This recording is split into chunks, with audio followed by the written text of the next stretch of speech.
Today's release is a very recent production which was launched on the market a couple of days ago actually, and it belongs to a Pakistani guitar player that is located in Romania, in Sibiu, by the name of Akwas Ahmed.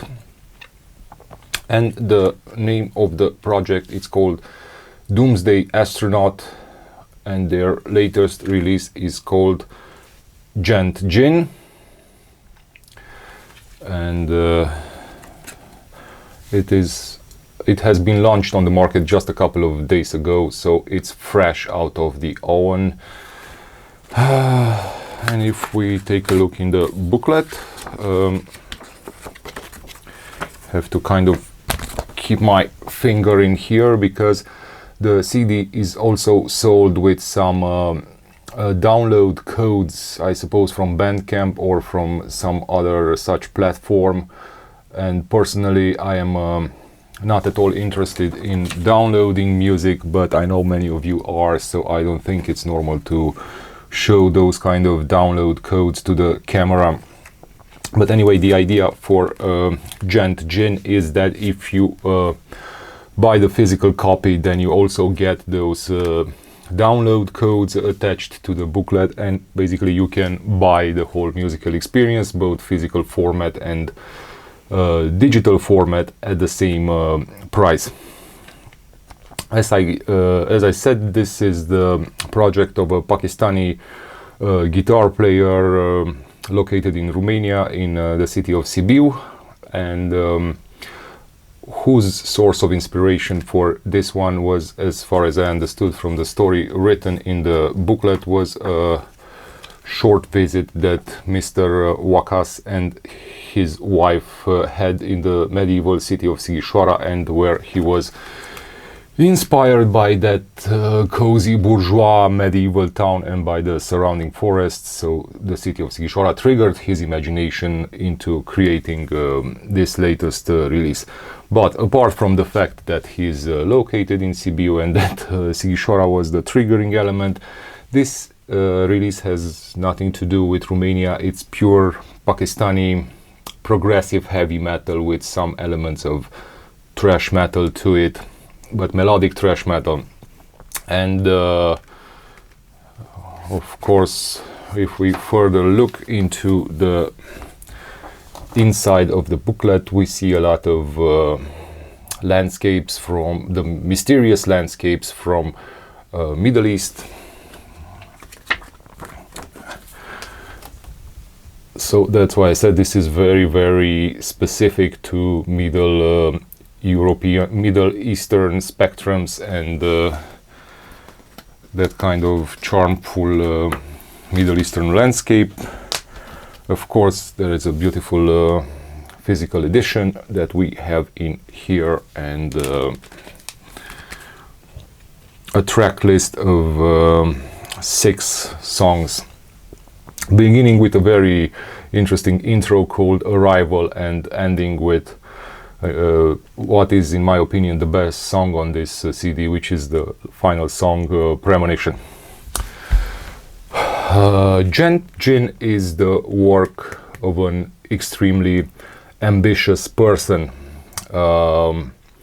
and as I said, this is very specific to Pakistan, and you know there are centuries of accumulated history over the land of Pakistan, making it a land of mysterious voices and silhouettes, of haunted caves and strange and hypnotic melodies, because the Pakistani people are renowned all over the world for their high musical skills and natural ear for sounds.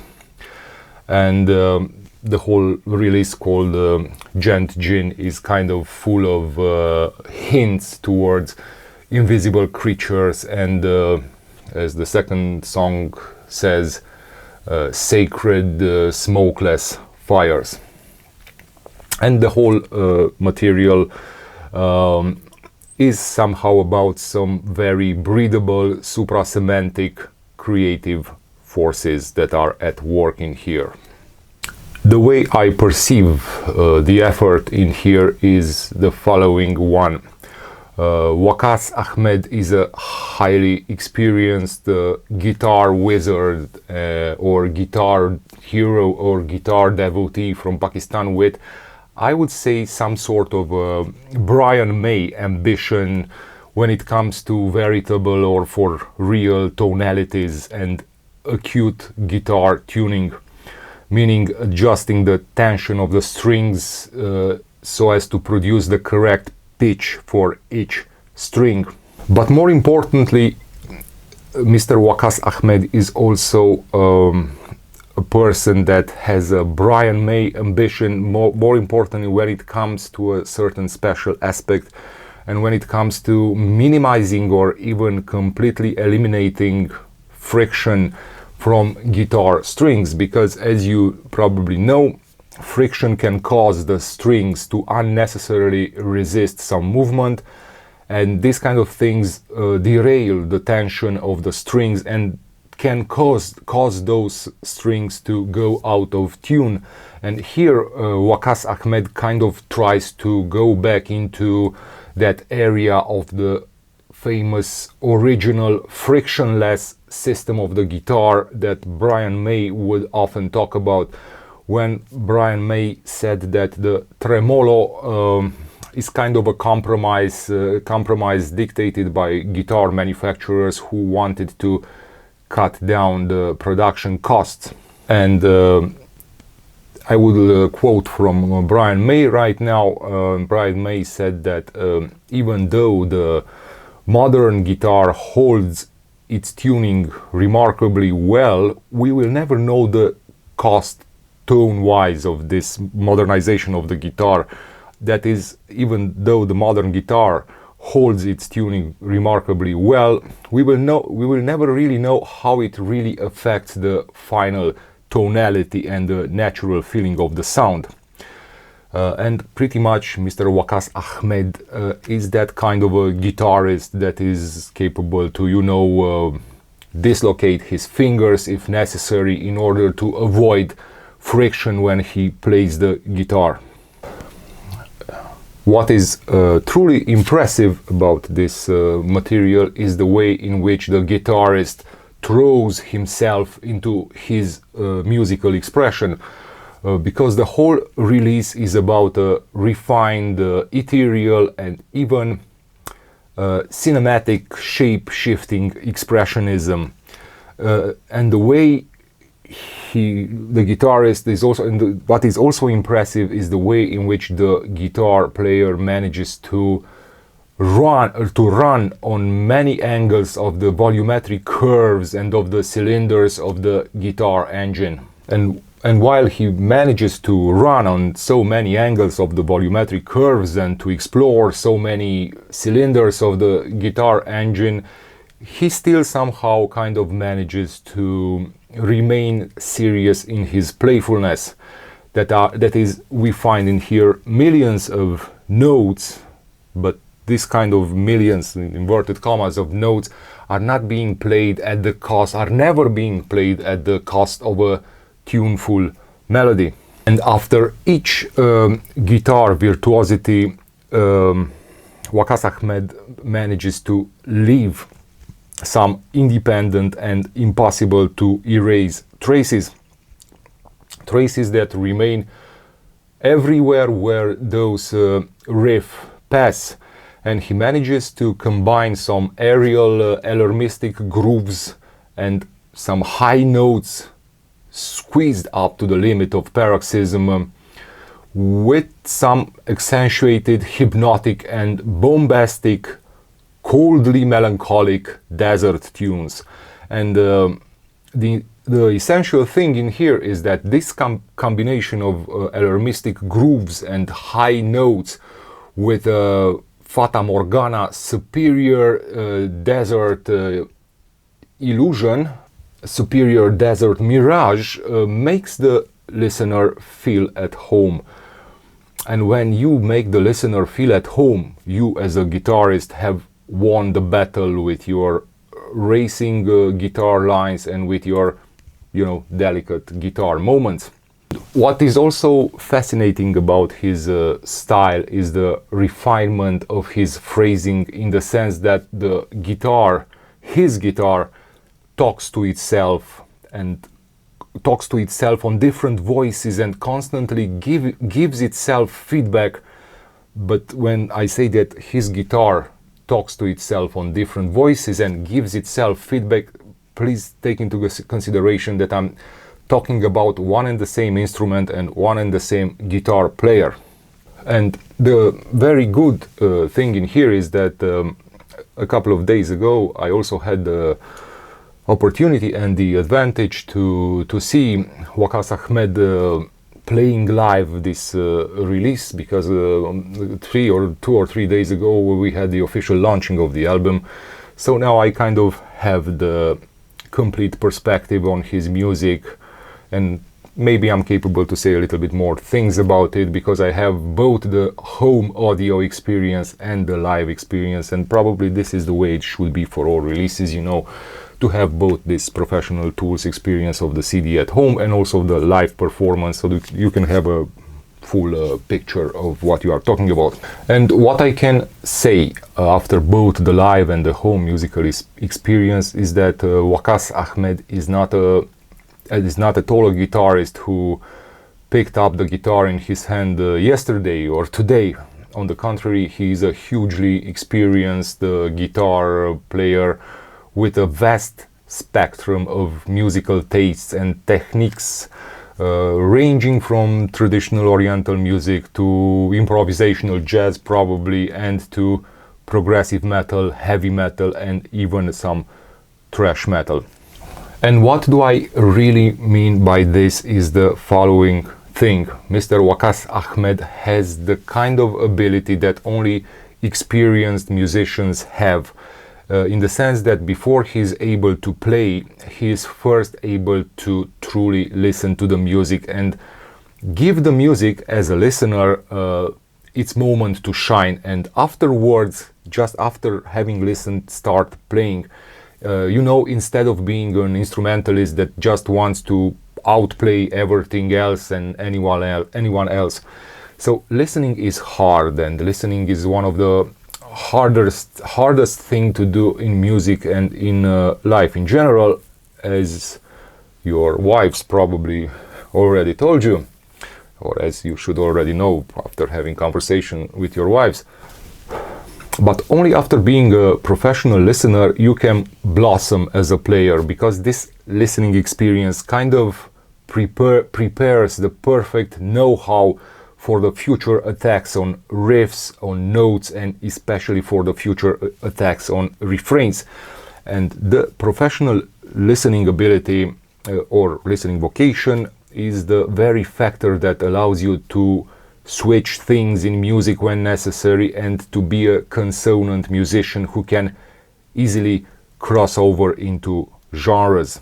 And again, this is a person who is very music thirsty, who has a lot of things to say, a very rich imagination, and I could tell even after having seen him perform live that he's doing a very hard job, you know, to have so many things to say musically and still to be able to focus on listening, because when you have a lot of things to say and you have a huge creativity to express, it becomes even harder to be able to listen and to understand correctly the notes.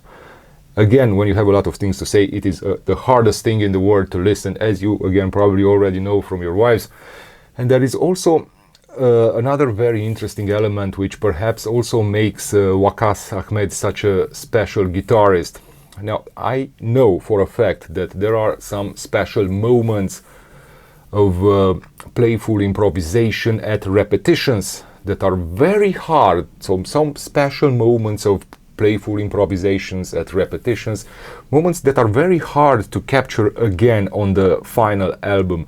But Mr. Ahmed kind of manages to bring into the final result all those small, special, unrepeatable moments that he came across at certain points, not allowing absolutely anything to be wasted or to be out of place or missed in the process. So not allowing for anything special to be lost.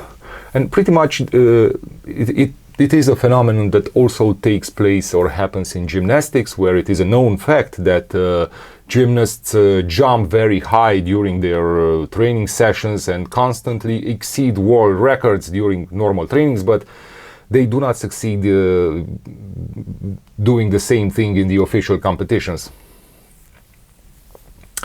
And Djent Djinn is the kind of album on which the guitarist Waqas Ahmed uses the process of reaching further into his musical self as a truly freeing and expressive experience. A truly freeing and expressive experience meant to bring out some grooves of gripping intensity, some witty and crafty and enticing instrumental sessions, but most of all, or most importantly, he reaches further into his musical self in order to dig out some really good instincts, because this is what this whole release is about, some very precious instincts that the guitarist manages to bring to the surface. Instincts that are much needed when exploring deeper and haunting territories, deeper and haunting desert tunes, those kind of territories that entail some richly absorbing lights and spectrums. So this is the kind of release that has that special ambition to paint the face of the faceless one, and the guitarist wants to paint the face of the faceless one in an instinctive manner. So this whole album is all about exquisite, inventive, expressive and enduring instincts which make the songs reflect and absorb at the same time. And by the grace of this exquisite instincts, you can actually hear how the musician feels his own fate. There is a feeling of fate, a feeling of personal fate that the musician manages to bring to light into his music. And not just the feeling of his own personal fate, but also the sense, the direction and the meaning of his personal fate. And also I would say that by the grace of this instinct, Mr. Ahmed knows how to refine that internal balance of a song and obtain a sincere evolutionary progression in compositions and in arrangements. We are kind of talking about a highly alluring flair that is not afraid to seek a darker variety of meters and a darker range of textures. I think Waqas Ahmed's playing style also has this innovative teaching allure to it. So this is the kind of guitarist that, you know, brings you back to school. As a listener, you are being brought back to school, and this can sometimes be an unreal experience, you know, to view old things in a new, refreshing perspective and to see your own personal game advancing in young and different direction. And so basically you become a student once again while listening to this one, and you listen to this one in elegant, sheer listenability. And this is kind of how the danceable and travelable geometric figures appear at the sonic level, and further on at the level of images. This is how the cutting edge spectrum of the desert shadows gets to serve as a calling card for the vibe of the entire release. So I will say it again. After having described the method used by the guitarist, I would say that this is exactly how the danceable and travelable geometric figures appear at the sonic level, and they reverberate further on at the level of images, where this kind of sonically induced images make the cutting-edge spectrum of desert shadows serve as calling cards for the general vibe of the album. This is where the sonic element triggers a spectrum of vivid images. And Djent Djinn, I would also say that, is an album that is sung with a strengthening confidence in life that kind of reminds me of a story written by Antoine de Saint-Exupéry. Right now I cannot remember the title of that story, but anyway, in that story by Antoine de Saint-Exupéry, a plane collapses into the desert, and the survivors go the first days believing that they will find an oasis. But when they realize that the chances of finding that oasis are rather small, they still continue to march on, and they march on for the sake of walking or for the sake of marching on. They march on for the sake of just moving forward, and this kind of says something about that truly sincere confidence in life. My personal favorite on this release is the last song entitled Premonition. I mean, the whole album is dark enough, and by this virtue alone it can fit with no problem the tastes of extreme metalheads, but Premonition has a special sense of liberating and even hopeful sadness to it. As a final mark in this case, I will give it a 9.7 out of 10. The only minus or things like such a thing that I could find in here is that perhaps there is a little bit of too abstract technicality attached to it, and that's why I said that Premonition is my favorite song, because Premonition has a lot of personal feeling, you know, and you can feel that warmth of the feeling. Otherwise, the rest of the songs, although technically exquisite, they kind of lack this personal touch.